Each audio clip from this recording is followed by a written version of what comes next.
शिव है अनंता, शिव ही अनादि और शिव भगवंता।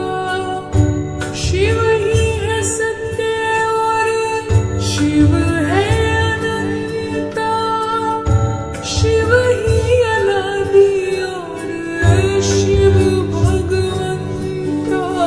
शिव शंकर की महिमा पर भक्तों को है नाज, हवा के कण कण में गूंजे है डमरू डम डम आज। हो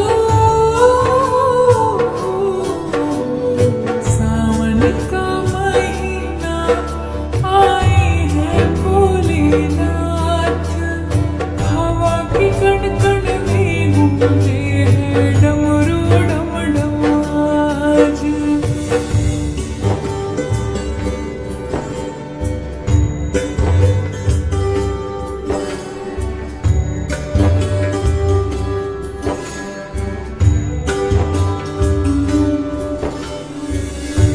चिंता नहीं है कोई अब हमें काल की, क्योंकि कृपा है हमें उस महाकाल की।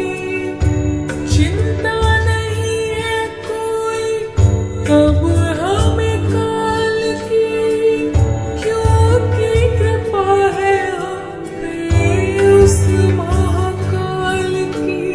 काल भी डरता जिससे वो है भोली सरकार, हवा के कण कण में गूंजे है डमरू डम डम आज।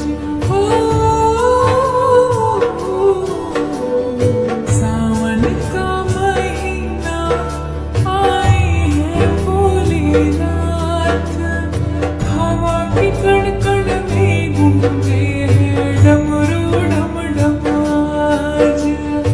हवा के कण कण में गूंजे है डमरू डम डम आज। हवा के कण कण में गूंजे है डमरू